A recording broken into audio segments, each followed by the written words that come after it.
Would you like to know how I pass the RCA so that you can pass the RCA? Then this is a video you want to watch. One of the things that people talk about with the RCA is to make sure that you keep recording, keep practicing. The more you practice, you'll get better. The problem with that is if you keep practicing and doing the same thing, you will get the same results. You need to make sure that you're getting constructive feedback in your preparation.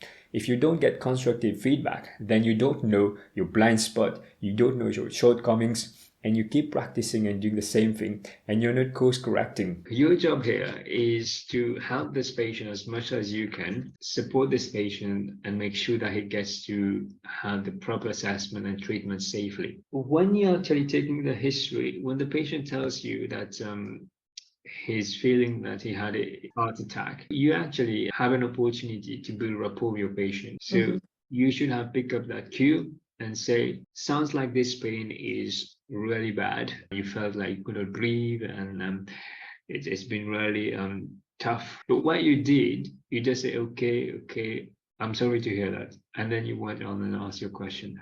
Oh, okay. You see, like you're doing that again. Like this, when you say okay a few times, it sounds a little bit dismissive. But if you said, I hear you, this must have been really difficult. Sounds like you actually paying attention, you're hearing them, you understand where they're coming from, and then you can relate to how painful this been. Whereas if you say, okay, I'm sorry to hear that, and then move on, it does not do any of this. So then when you've done that, you should actually make a note of it. Write it down if you have to. Even if it's a face-to-face, just write it down if you forget. Because what happens next? You ask the patient, so what do you think was going on? When I'm hearing that, I'm like, have you not listened earlier? He was worried he had a heart attack. You should be connecting the dots and using that. You can't just ask your formulaic question, because this sounds very formulaic because of what the patient already said to us. If the patient didn't say that, then you ask it, then that's fine, because we don't know. Now, if the patient tells you next, my dad had a heart attack at 65, that's a cue. You should pick it up. You should say, I appreciate where you're coming from because you're 65 as well. Something like that would show that you're understanding where he's coming from. The main concern of this patient is heart attack.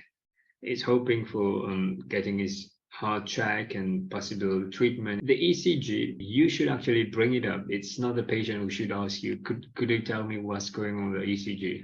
Like, you should have been like, hi, Mr. Smith, thank you for coming in. I've got your ECG today, we're going to discuss.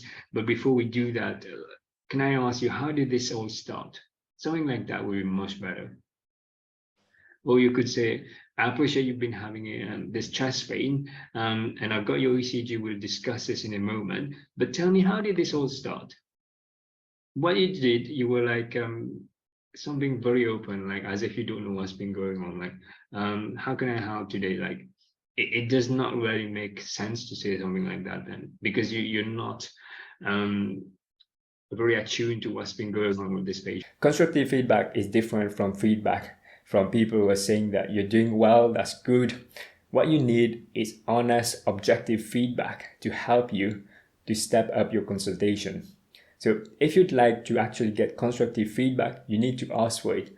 Ask your supervisor to give you honest, constructive feedback. If you're struggling with the RCA and you believe that you need help, then I'd recommend that you click the link down in the description below to book a free call to see whether we can work together on a one-on-one coaching program. If I think that I can help you, then we can get you on the coaching program. But if I can't help you, then at least you'll get some insights. I hope you find this video useful. Let me know down in the comment section if you have any questions or any suggestions. Take care, everybody. Bye-bye.